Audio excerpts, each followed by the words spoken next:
So ladies and gentlemen, I just recently did a RAM upgrade on one of my laptops. It's an old Acer beat up laptop, and I was planning on doing it live online, but I thought better of it because I'm thinking, well, you know what if I screw this up? You guys are not going to Verge PC me.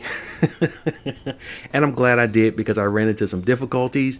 And anyway, here's the footage with a little bit of commentary. Enjoy. See, I was really on joke time. I was going to show you the supplies that you need. One, you need a stick of RAM. Of course, you need a computer. You're also going to need a table.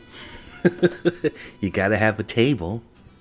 Also, you need a knife that hopefully has a screwdriver, but mine didn't. So I had to use an actual screwdriver set.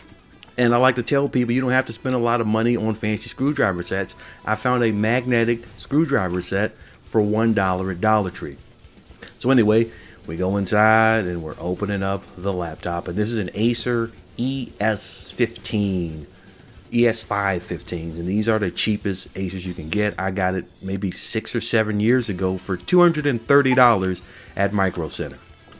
And I'm going to show you the benefit of magnetic screws.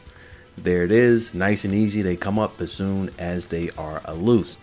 This also shows just how much of a pain it is to do this on a laptop, because on a desktop it would probably be 2 or 3 screws, or in the case of some Dells, no screws at all.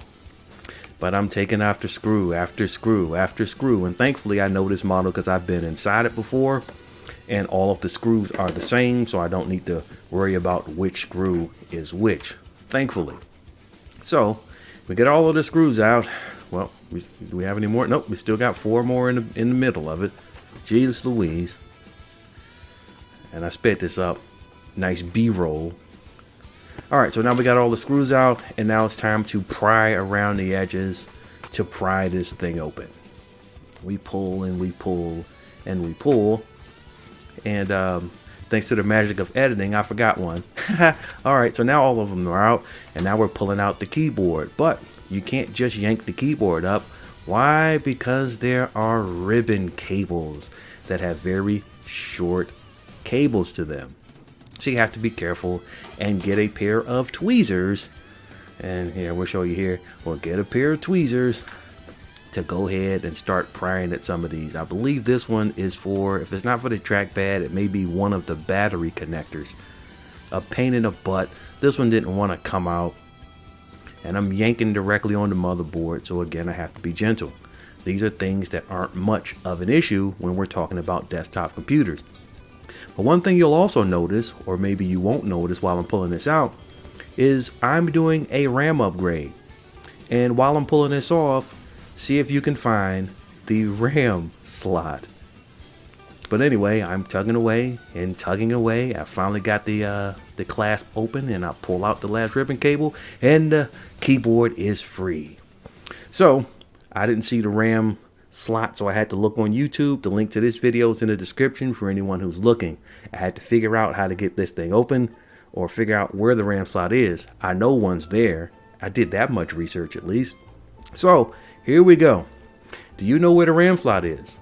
I've taken the whole laptop apart. That was the SSD. It's gone. the battery's loose. There's your DVD drive. Yes, this thing's so old it has an optical drive. I got screws all over the place. The RAM is still there. The keyboard's on the side. Where does the RAM go? Any guesses? Last chance. I've also taken the motherboard and loosened it up from the chassis of this system. And the RAM slot is, last chance, the RAM slot is under the motherboard. Whiskey, Tango, Foxtrot, Acer. All of that effort just to put one stick of RAM in one slot. And it had 4 gigs, of course, and I'm upgrading it to 8. Fast forward to putting it back together. I put the RAM in, put piece by piece of this stupid laptop back together. But because it's a laptop, it's not that simple. We have to put the keyboard in, but before we put the keyboard in, we have to replace these pesky ribbon cables.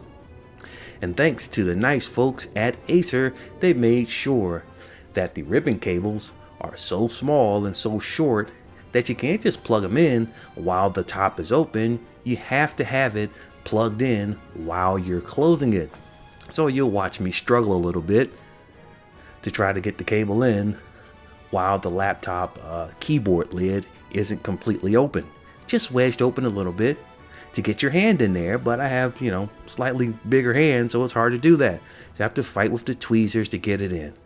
And this is the reason why people prefer desktops, at least me, or repair people prefer desktops to laptops, and why a laptop repair is going to charge more because it takes longer to do. So anyway, fast forward to me putting it back together, and here is, well, look at all of the screws. I didn't screw it all together yet because I wanted to make sure it worked. So here's the moment of truth that I recorded. We're pressing the power button and mashing F2. F2 is Acer's BIOS screen.